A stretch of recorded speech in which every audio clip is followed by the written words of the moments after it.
Alléluia. Dieu est bon. Gloire à Dieu.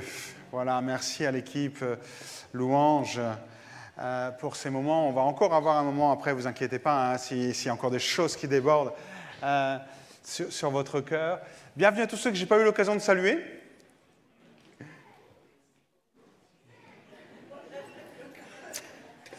Vous ne changez pas. Et ne changez pas.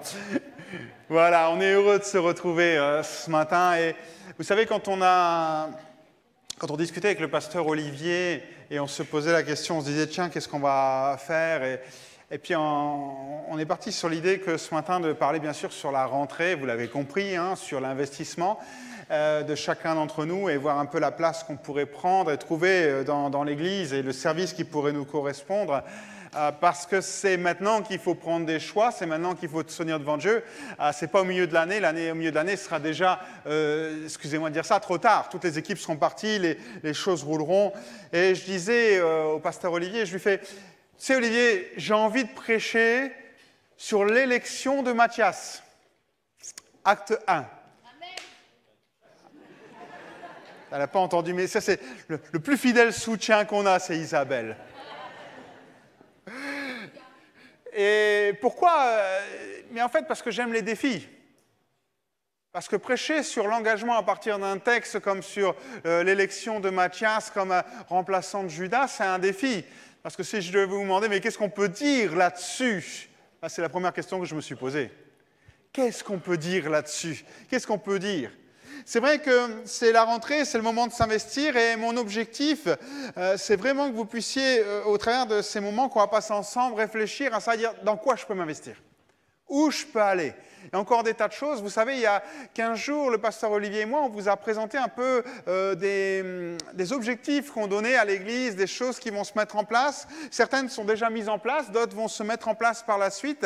Et à notre grande surprise, lorsqu'on vous a présenté ça, nous, on voulait informer, on voulait vous montrer où on allait, on voulait vous montrer qu'on va de l'avant. Mais ça a été plus que là, ça a été un encouragement. Plusieurs sont venus nous voir, ils ont dit, on veut s'investir. On veut aller là, on veut faire ça, et plusieurs sont venus spontanément nous dire, nous on veut rentrer dans un service, dans un engagement, et certains étaient déjà là ce matin, vous ne les avez pas vus dans les présentations, mais c'est ce jour-là, il y a 15 jours, ils se sont décidés, ils ont dit, on veut servir l'Éternel.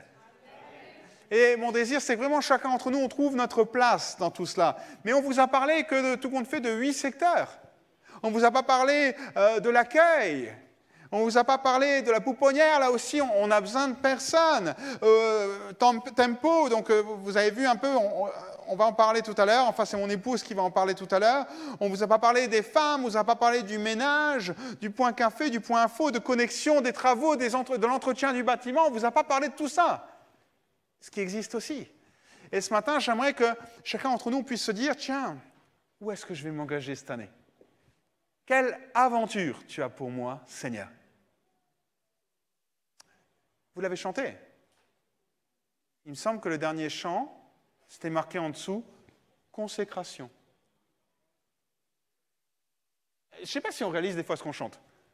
On est là, on ferme les yeux et on chante et puis à la fin, est-ce qu'on réalise qu'on a chanté un chant, Seigneur, sers-toi de moi, utilise-moi. On était là, les mains levées, à louer le Seigneur. Est-ce qu'on l'a réalisé qu'à ce moment-là, on lui donnait tout ? Ou est-ce qu'on était juste en train de chanter un chant lambda qu'on aime bien parce que l'air est bon ? Si vous l'avez chanté comme un chant, pas bon.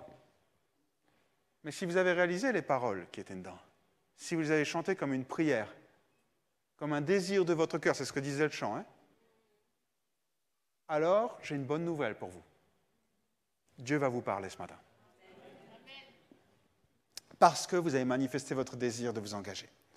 Alors, vous l'avez compris, on va prendre ce texte. Si vous avez vos billes, vous pouvez déjà les ouvrir en Acte 1, verset, je crois que c'est à partir du verset 15 qu'on va le prendre. Mais revenons un petit peu et plaçons le contexte. On va lire le passage au fur et à mesure, on va s'arrêter sur quelques mots-clés. Mais revenons au contexte. Nous sommes donc dans le livre des Actes. Jésus, et c'est surprenant parce qu'on va en parler, hein, le deuxième chant, c'était sur la résurrection. Et là, j'avais un moment, je me suis permis J'aime bien vous voir, vous êtes tellement beaux quand vous louez le Seigneur. Et je voyais toutes ces mains levées, ces gens qui priaient. Vous étiez là vraiment dans l'adoration. Formidable. Et c'est exactement l'un des thèmes qu'on va voir au travers de la résurrection, parce que on est dans ce début des actes, Jésus a été crucifié sur la croix, il est ressuscité. Et pendant combien de temps Jésus va rester avec ses disciples avant d'être enlevé? Voilà, 40 jours. 40 jours, il reste avec ses disciples et il apparaît de manière ponctuelle avec eux avant d'être enlevé.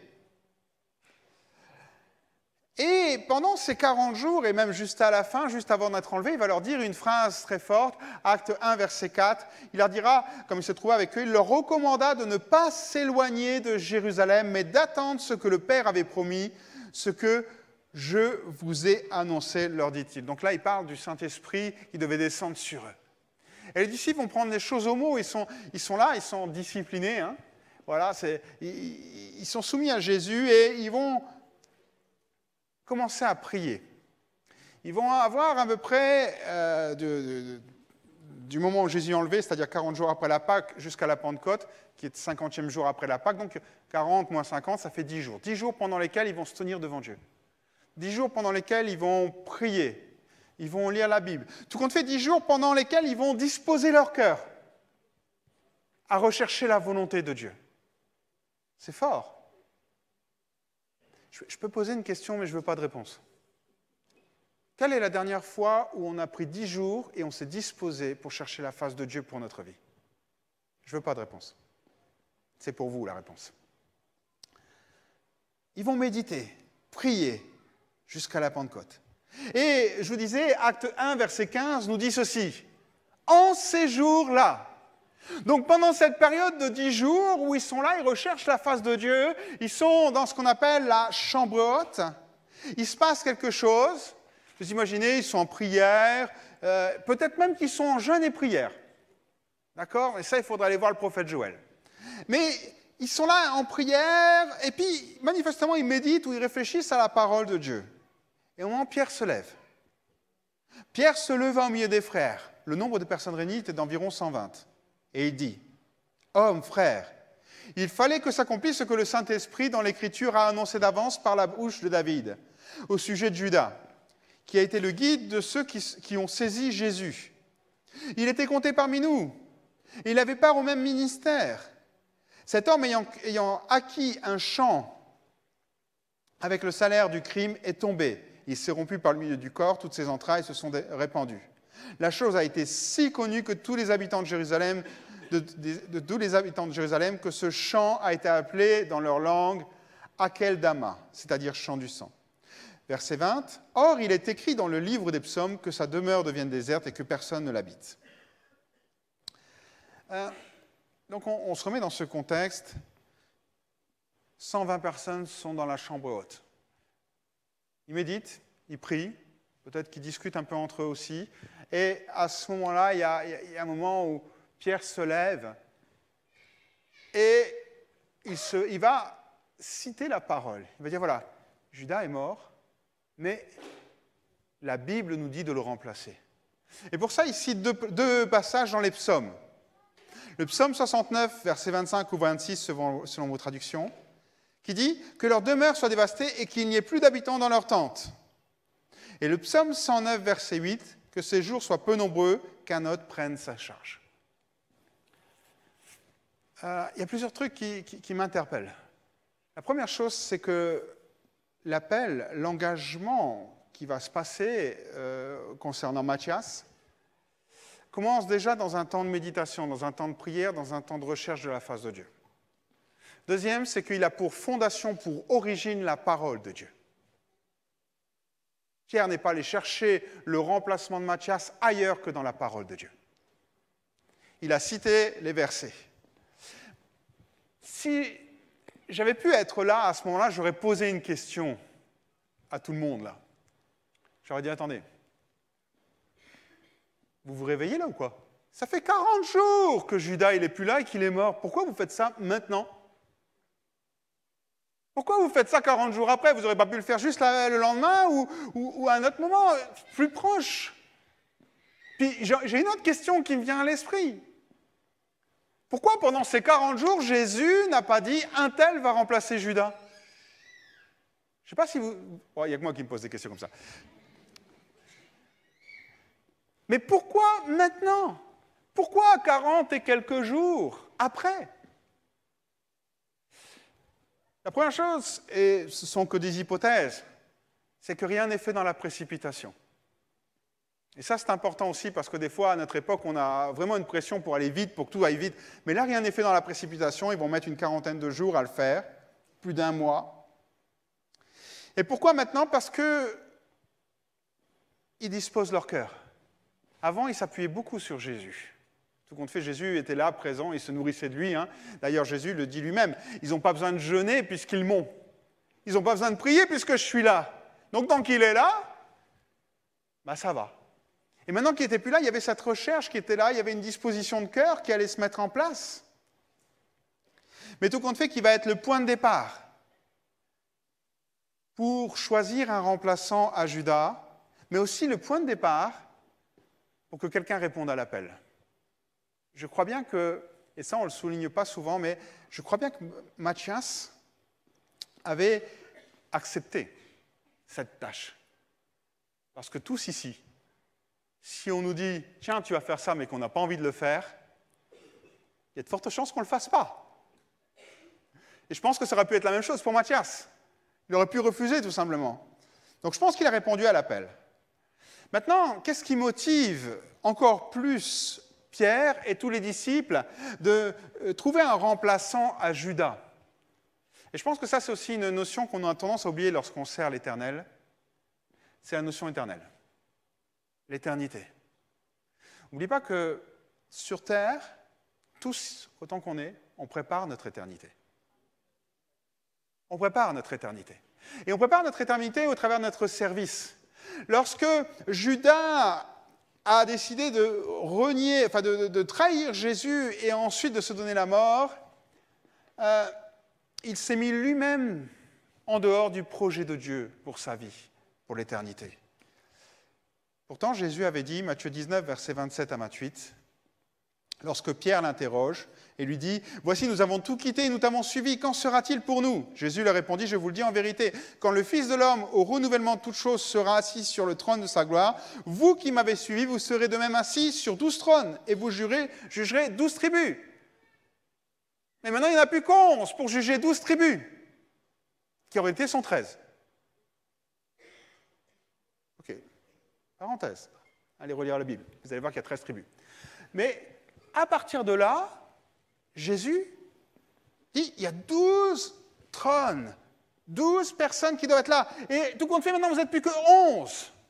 Donc, il y a une notion, une vision sur l'éternité, sur ce qui va se passer après. Et Pierre et les apôtres en sont conscients puisqu'ils ont été enseignés par Jésus. Mais est-ce que nous, lorsqu'on sert Dieu, on est conscient qu'on est occupé de faire quelque chose pour l'éternité? Est-ce qu'on est conscient de la portée de nos actes? Oui, on est conscient de ce qu'on fait quand on sert parmi les enfants, on est conscient qu'on leur apporte l'évangile, on est conscient qu'on les aide à se construire dans la foi, on est conscient qu'on est un soutien pour eux lorsqu'on fait des choses sérieuses. Mais est-ce qu'on a conscience de ce qu'on fait dans l'éternité? Et que tout compte fait, chacun d'entre nous, on va, excusez-moi de dire ça, mais être jugé par rapport à ce qu'on va faire aussi. Ça ne décidera pas de notre entrée, notre salut ou pas. Mais comme je dis souvent, c'est ce que Paul dit. Il dit, toutes nos œuvres seront éprouvées par le feu. Et celles qui resteront, ce sont celles d'or, d'argent et de métaux précieux. Montrant par là, et excusez-moi, je me répète, qu'on peut rentrer dans le ciel comme un mendiant ou comme un homme riche par rapport à ce qu'on aura fait et investi dans le royaume de Dieu sur terre.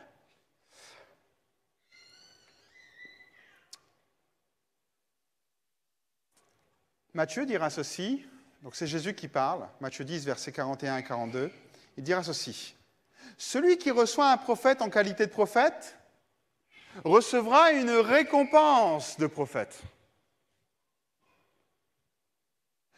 Et celui qui reçoit un juste en qualité de juste recevra une récompense de juste. Et quiconque donnera seulement un verre d'eau froide à l'un des plus petits parce qu'il est mon disciple, je vous le dis en vérité, il ne perdra point sa récompense. Il y a une portée éternelle sur ce qu'on fait sur cette terre. Ne me demandez pas ce que c'est qu'une récompense de prophète ou une récompense de juste. D'accord? On essaiera de faire le tri en haut. Mais la Bible est très claire, que tout ce qu'on fait sur terre a des répercussions pour l'éternité. Non seulement des âmes vont être sauvées, mais il y a des choses qui vont nous être reconnues, qui seront des récompenses, qui seront des positions, des places, des fonctions, bref, tout un ensemble de choses qui est là.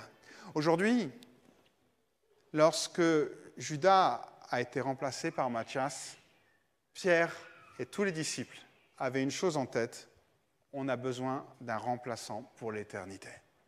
Est-ce que nous avons conscience que nous sommes tous...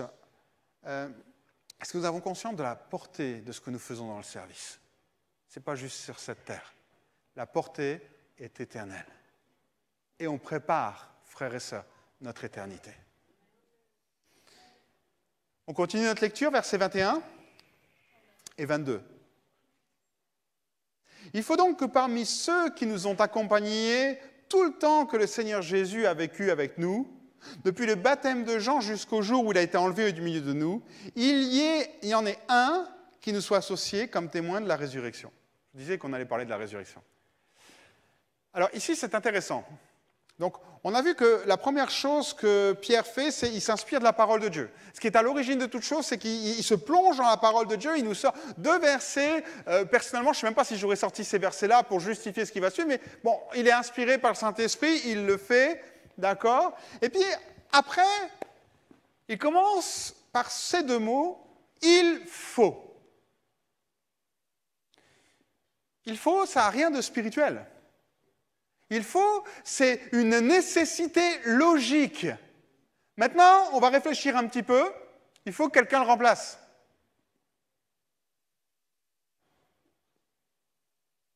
J'ai envie de dire, après la parole de Dieu, ils ne se sont pas dit, bon, maintenant qu'on a lu la parole de Dieu, qu'est-ce qu'on va faire avec ça?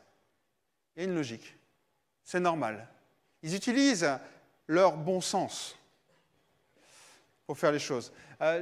J'ai parfois peur, frères et sœurs, je le dis très simplement, qu'on n'utilise pas assez notre bon sens. Des fois, on est un peu TTS, très, très spirituel, voulant vraiment une inspiration de Dieu qui nous montre quelque chose, alors qu'on s'aperçoit souvent que dans la parole de Dieu, c'est très simple. Un vieux pasteur disait ceci. Il disait, « Rappelez-vous que Jésus vous a lavé de vos péchés. » Et là, vous dites Amen. Amen.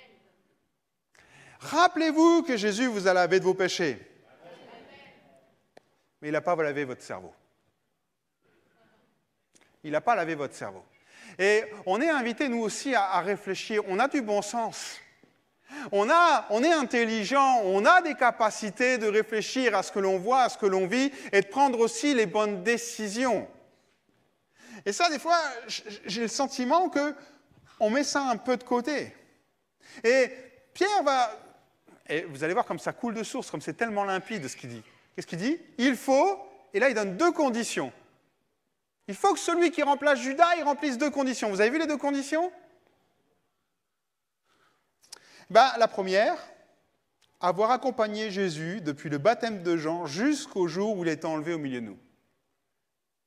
Moi, j'ai toujours pensé, parce que je n'ai jamais fait le rapprochement, et puis je m'ai fait mon petit calcul, que les seuls qui avaient suivi Jésus pendant ces 3 années, c'était les 12 disciples, plus quelques femmes peut-être.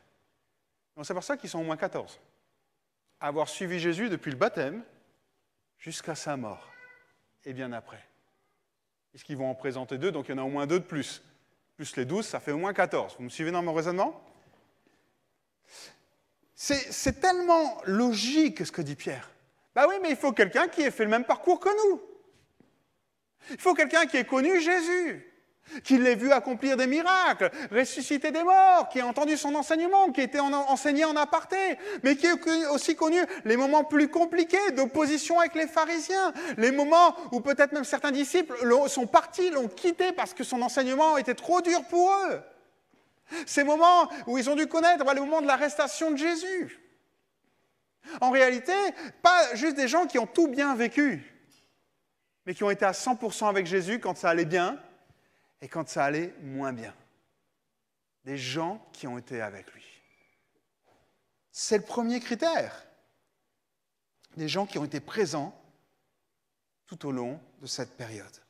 Des gens qui ont appris ce que c'était que le renoncement. Parce que mine de rien, Pierre l'a dit, hein, nous on a tout abandonné pour toi. Quelle va être notre récompense? Et ces gens-là aussi avaient tout abandonné en suivant Jésus pendant 3 ans. Ils ont connu le renoncement, la persévérance, la fidélité, la constance. C'est la première chose que Pierre dira. Et ça semble tellement, ça coule de source. Si on veut un remplaçant de Judas, il faut quelqu'un qui ait vécu la même chose que les apôtres. Rien à redire. Rien à redire. C'est marqué nulle part, ça sort de son cœur, c'est une réflexion personnelle et que l'on voit inspiré par le Saint-Esprit. Et puis, il dit aussi autre chose. Il dit, il y en ait un qui nous soit associé comme témoin de sa résurrection. Donc quelqu'un qui doit être un témoin de la résurrection de Jésus. Et là, on rentre un peu plus dans le théologique. On sait, parce que la Bible nous le dit, que 1 Corinthiens 15, versets 5 à 8, c'est Paul qui en parle aux Corinthiens, il dit qu'il y a eu beaucoup de témoins de la résurrection de Christ. Il dira, il est apparu à Céphas, puis aux 12. Ensuite, il est apparu à plus de 500 frères à la fois, dont la plupart sont encore vivants, et dont quelques-uns sont morts. Ensuite, il est apparu à Jacques, puis à tous les apôtres. Après eux tous, il m'est aussi apparu à moi comme à l'avorton. Plus de 500 personnes ont vu Jésus ressuscité. Alors tous ne pouvaient pas être là, et au final, il n'y en avait quand même que 120 qui étaient là, à la chambre haute. Pourquoi c'est si important? On a chanté le chant sur la résurrection. Je vous le disais, vous étiez là, je me suis permis un moment de vous regarder tellement vous êtes beaux, et je vous voyais lever les mains, je vous voyais louer le Seigneur, et c'était beau, et je suis certain que Dieu était là et se réjouissait de voir son peuple louer avec ce cœur-là. Mais est-ce qu'on réalise l'importance de la résurrection? Quelle portée ça a? Pour nous, c'est Jésus est vivant maintenant aujourd'hui, on peut le prier, on peut le louer, on peut s'approcher de lui, il est là dans notre quotidien à nous aider, à nous encourager, à nous permettre d'aller de l'avant, à nous donner sa paix. Voilà, c'est ce qu'on va vivre ensemble. Mais qu'est-ce que ça représente pour un homme du 1er siècle qui a connu Jésus en chair et en os et qui l'a vu partir? Qu'est-ce que ça représente, la résurrection? Imaginez juste que quelqu'un vient ici, il fait quelques miracles devant nous, il nous enseigne, ça a l'air vraiment bien, et après il dit « je suis le Messie ».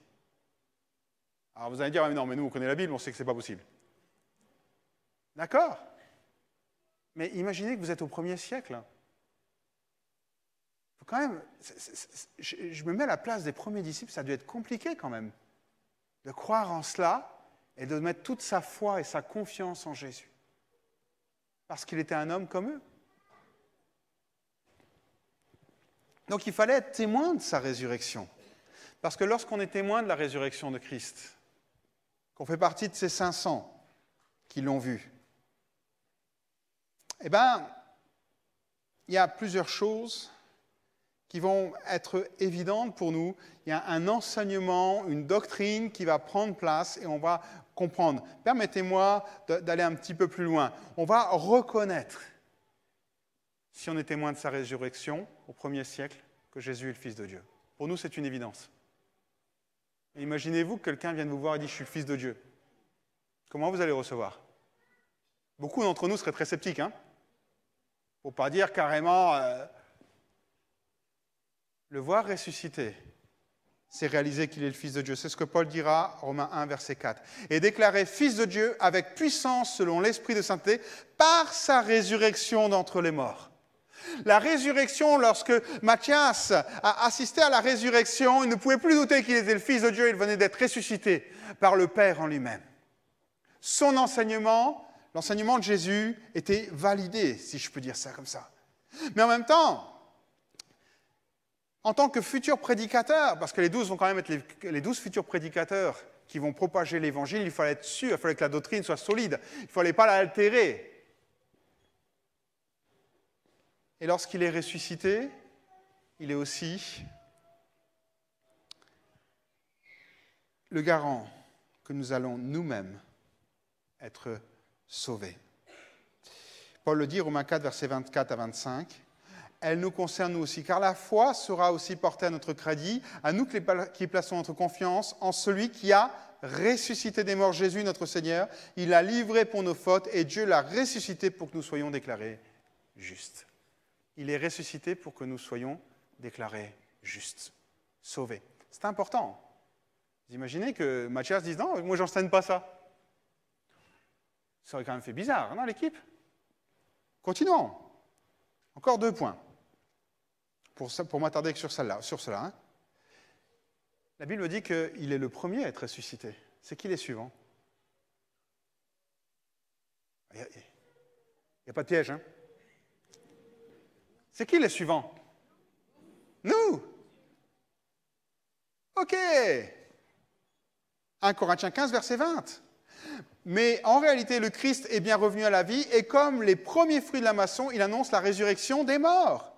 Là aussi, c'est quelque chose qu'on a enseigné, il y a une vie après la mort. Il y a une vie. Et tout compte fait, c'est une espérance qui nous anime. On ne fait pas ça pour rien sur Terre. Mais là, encore une fois, il fallait être témoin de la résurrection pour quelqu'un du 1er siècle. Et puis, frères et sœurs, quand vous priez Jésus, est-ce que vous croyez qu'il peut tout faire ? Bon, il y en a 3 qui croient. Les autres disent, on va attendre ce qu'il va nous dire. Mais Jésus dira lui-même, alors il va monter et être enlevé, dans les dernières paroles de l'Évangile, il dira, Jésus s'est approché, leur parla ainsi, tout pouvoir m'a été donné dans le ciel et sur la terre. Sa résurrection, frères et sœurs, nous rappelle qu'il est le Fils de Dieu, nous rappelle que nous sommes sauvés, parce que son sacrifice, lorsque Jésus est ressuscité, c'est comme si Dieu disait, je valide le sacrifice qui est là, et je redonne la vie. Il est tout-puissant. Et nous avons aussi cette espérance que nous ressusciterons nous aussi. Alors il était normal qu'un homme qui allait faire partie des prédicateurs, qui allait enseigner, et on pense que Matthias est parti enseigner en Éthiopie, ça c'est la tradition qui le dit, ben, il est normal que cet homme ait un bon enseignement. Puis donc, il est dit, à ce moment-là, j'ai envie de dire, ça devient l'affaire de tout le monde. Ils en présentèrent 2. Donc, tout le monde réagit, on est 120 là. OK, qui c'est qui a marché avec 3 ans avec Jésus? Qui c'est qui a vu Jésus ressuscité? D'accord, je ne sais pas combien il y en avait, hein, mais en tout cas, il y en a 2 qui arrivent. 2 qui sont amenés là. Ils en présentèrent 2, Joseph, appelé Barsabas, surnommé Justus, et Matthias. Il y a d'abord une élection sur des critères rationnels. Et ensuite, on s'aperçoit, Pierre, leurs qualifications, elles sont équivalentes. Hein. Lequel on choisit? Alors maintenant, on est bien avec 2. Mais on peut en prendre qu'un, il n'y a qu'un pour le poste. Qui on prend? Et puis là, une autre dimension pour répondre à l'appel, pour savoir lequel il faut prendre et lequel doit entrer, c'est la prière. Verset 24. Puis ils firent cette prière. Seigneur, toi qui connais les cœurs de tous, désigne lequel des 2 tu as choisi, afin qu'il ait part à ce ministère et à cet apostolat que Judas a abandonné pour aller en son lieu. Ils tirèrent au sort et le sort tomba sur Matthias qui fut associé aux 11. Donc en gros, ils vont tirer à la courte paille, tirer au sort, hein. Je sais pas, ok, ils mettent une pierre blanche, une pierre noire dans un sac ou je ne sais quoi. Mais bon, bref, ils font ça, ils tirent au sort. Imaginez qu'on fasse ça pour tous les services. Vous rigolez, hein? Seigneur. Et il dit, Seigneur, supervise toutes choses, parce que nous, on a fait ce que notre raison, nos capacités nous permettaient de faire. On a jugé, par rapport à notre raisonnement, des gens et trouvé des capacités, enfin, les qualificatifs pour les gens qui pouvaient venir, qui pouvaient correspondre à la tâche. Mais maintenant, nous, on ne connaît pas les cœurs. Alors, toi, tu vas conduire toutes choses. On te les remet, tu regardes dans les cœurs et tu choisis celui que tu veux. Et là, ils vont tirer au sort. Alors, c'est vrai que souvent, ce qu'on retient de cette histoire, c'est que les gens tirent au sort. On se dit, s'ils l'ont fait, pourquoi nous, on ne le ferait pas? OK. Mais quand je le dis, vous rigolez tous. montrant par là qu'il y a quand même quelque chose qui vous dérange. D'accord? On veut bien en tirer au sort avec les autres, mais pas trop avec nous. Donc, ok, comprenons un peu ce que c'est que le tirage au sort. Le tirage au sort est commun dans l'Ancien Testament, sous plusieurs formes. Vous avez l'Umim et le Tumim. On pense que c'est deux pierres et que le grand souverain sacrificateur tenait dans une poche et on en sortit une ou on en sortait l'autre et c'était oui ou non en fonction de ce qui était demandé.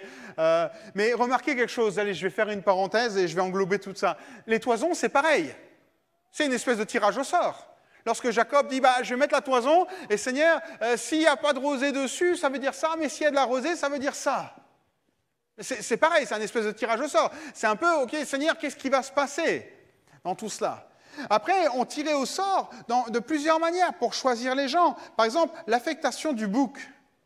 Et lorsque le peuple d'Israël ramenait 2 boucs, il y en avait un qui allait être sacrifié pour les péchés, donc le sang allait être répandu, et l'autre qui allait porter les péchés du peuple et qui allait être chassé dans le désert. Qu'est-ce qu'on faisait? On tirait au sort pour savoir lequel allait être sacrifié et lequel allait être envoyé dans le désert. Lévitique 16, versets 8 à 10. Il tirera au sort pour savoir lequel des deux sera destiné à être sacrifié à l'Éternel et lequel sera destiné à être un bouc émissaire. Je m'arrête là. 1 Chronique 26, verset 13. Ils tirèrent au sort pour chaque porte, petits et grands, selon leur maison paternelle. Donc ici, on voit qu'il y a des Lévites, il y a des qui sont là, et on va choisir pour les portes qui sont à garder, on va choisir au sort, en tirant au sort qui va aller dans quelle porte, etc. C'est comme si vous arrivez le dimanche matin, on tire au sort, toi, t'es BBC. Peu importe que tu aies préparé quelque chose ou pas, c'est pas grave, t'es là-bas quand même. Remarquez, ça peut être pire, vous pourriez être avec les ados.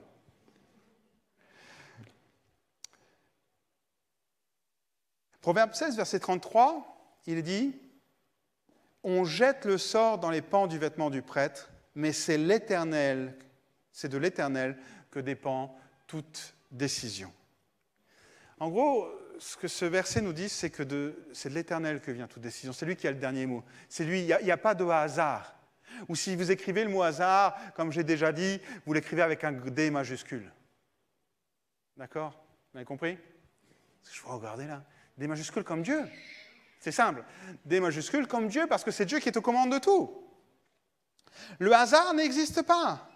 Mais il y a quelque chose que je voudrais vous dire, c'est que c'est la dernière fois qu'on mentionne un tirage au sort dans la Bible. Il n'y en a plus après. On n'en voit plus. Même les toisons. Je dis ça parce que c'est souvent utilisé pour nous. Même les toisons, on n'en voit plus.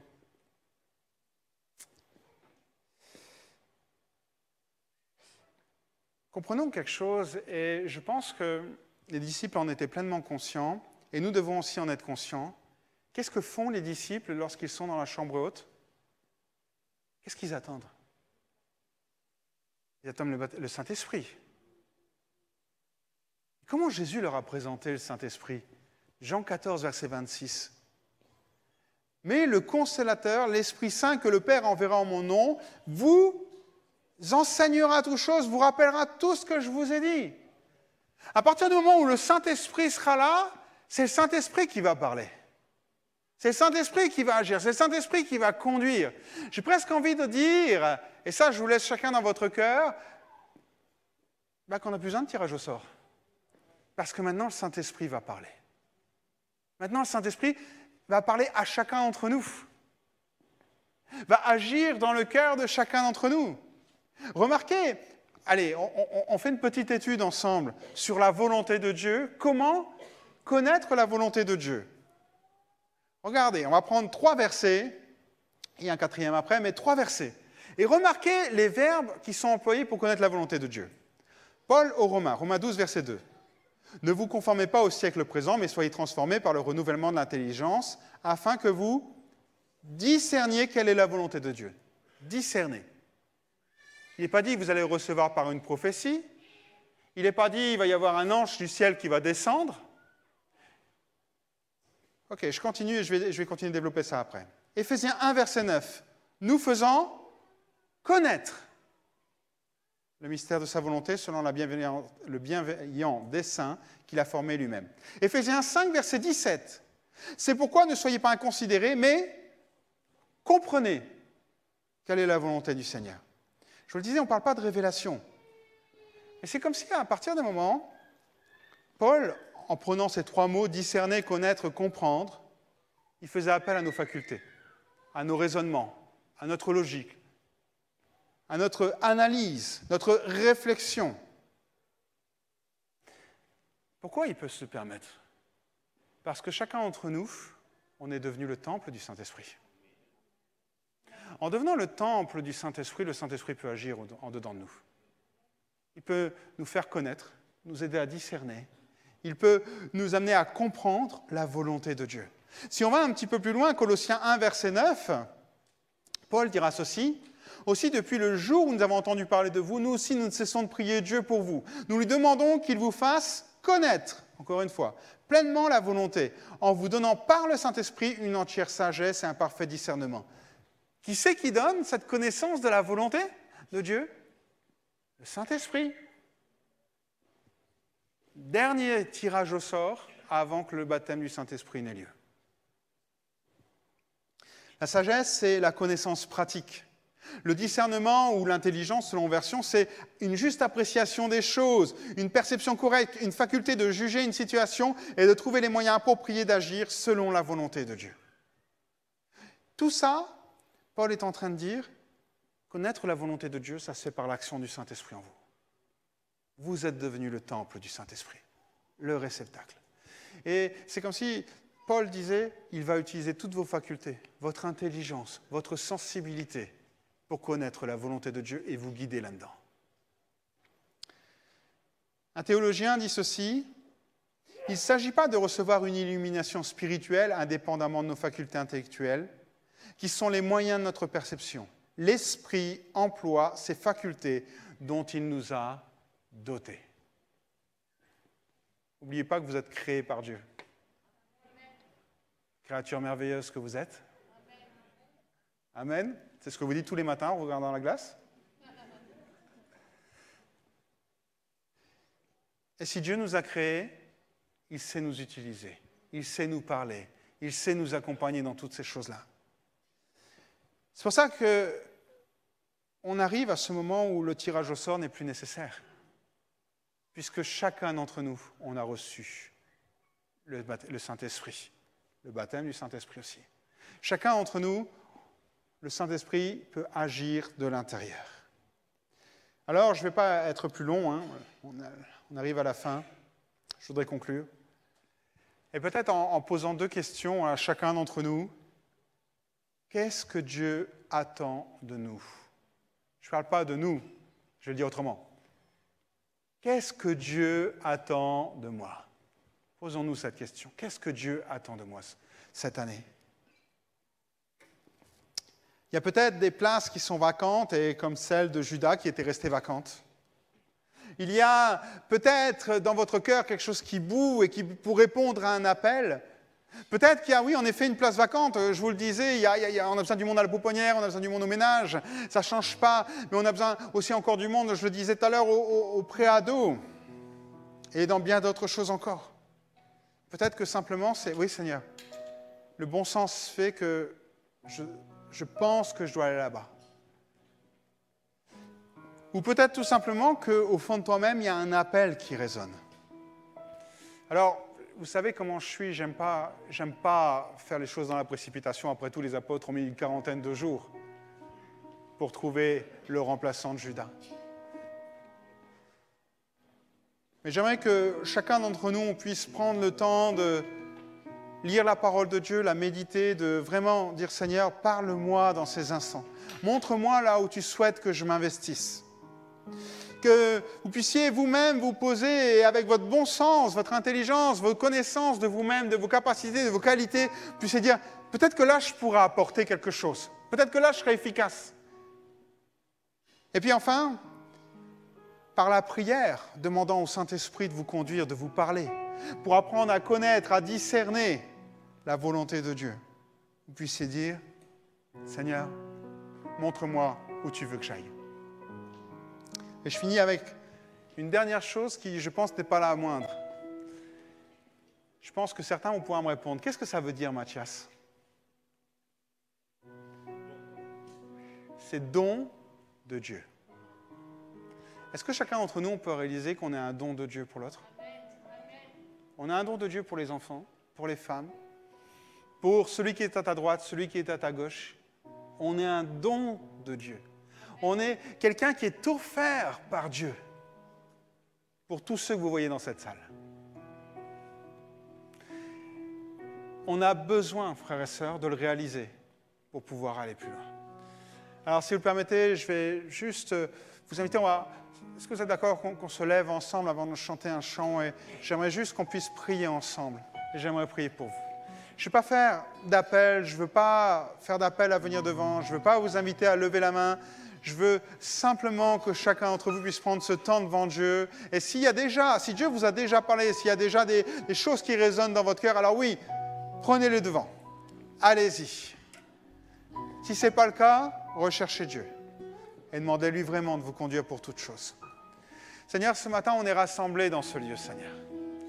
Et au travers de cette prédication, Seigneur, bien sûr que nous voulons nous engager, aller plus loin, mais bien plus que tout cela. Nous voulons préparer notre éternité aussi, Seigneur. Et nous te demandons, au travers de ta parole, de nous conduire, de nous montrer ce que tu attends de nous donner des pistes. Demandons aussi de nous éclairer avec notre bon sens, Seigneur mon Dieu, sur les choses qui sont évidentes, qui sont là devant nous, Seigneur mon Dieu. Merci d'étendre ta main, Seigneur. Merci de bénir chaque frère et sœur qui sont là ce matin, Seigneur mon Dieu. Te demandons, Seigneur, même d'aller plus loin. Conduis-nous par ton Saint-Esprit. Que ton Saint-Esprit nous fasse grandir, aller plus loin et nous apprenne à reconnaître ta volonté pour l'accomplir, la mettre en pratique dans nos vies. Alors Seigneur, je te remets chacun de mes frères et sœurs et je prie pour que tous nous puissions avoir une direction, l'endroit où tu veux nous emmener plus loin. Que toute la gloire soit à l'Éternel. Alléluia.